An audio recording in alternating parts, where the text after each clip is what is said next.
ఉపన్యాసం ఎంతతో ముగిస్తా ఉన్నాను.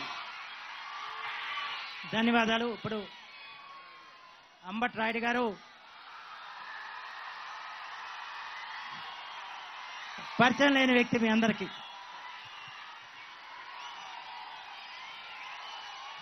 అవనిగడ్డ బాగున్నారా?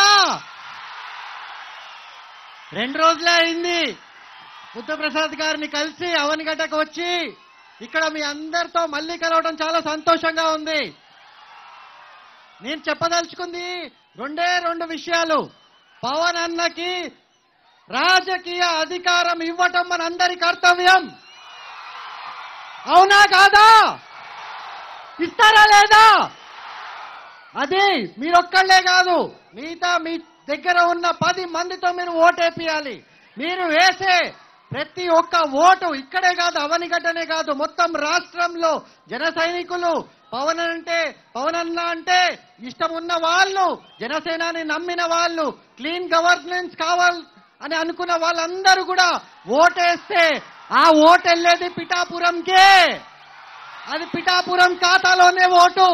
మీరేసే ప్రతి ఓటు పిఠాపురం ఖాతాలోనే పడుతుంది, ఈ రాష్ట్ర భవిష్యత్తు ఖాతాలో పడుతుంది. మీరు దయచేసి మంచితనానికి ఓటేయండి. బుద్ధప్రసాద్ గారు మా బంధువు, ఎంతో మంచి మనిషి, అంతా మొత్తము ఎంతో అందరూ పేదలకు కూడా సేవ చేసి సమాజాన్ని ఈక్వల్ గా ట్రీట్ చేసి సేవ చేసే ఒక గొప్ప రాజకీయ ఫ్యామిలీ. సార్, డెఫినెట్ గా మిమ్మల్ని అవనిగడ్డ గెలిపిస్తుంది, మంచితనాన్ని గెలిపిస్తుంది. సో జనసేన పార్టీ అనేది మన ఇందాక ఒక పెద్ద ఆయన చెప్పినట్టు మన రియల్ స్టార్ కొలకొల నారాయణ గారు చెప్పినట్టు మన పవన్ అన్న సినిమాలో స్టార్ కాదు. నా కళ్ళల్లో అయితే మన రాష్ట్రానికి మనము చేసుకున్న అదృష్టము is the real life star. గుర్తుపెట్టుకోండి, మీ అందరి కోసము ఆయన 15 ఏళ్లుగా మన రాష్ట్రం కోసం తిరుగుతున్నారు. సో ఇంగ్లీష్ లో చెప్పాలంటే he means business. He wants ఈ స్టేట్ కోసం ఎంత అభివృద్ధి చేయాలి, మీ భవిష్యత్తు కోసం, యువత కోసం.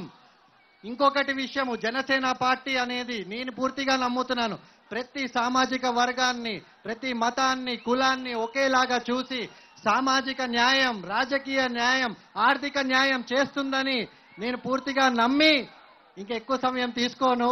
మన పవన్ అన్న మీతో మాట్లాడతారు. మీరందరూ కూడా ఆయనకి రాజకీయ భవిష్యత్తు, రాజకీయ బలం పూర్తి స్థాయిలో కల్పించాలి. Thank you Avanigadda. Kumar Raja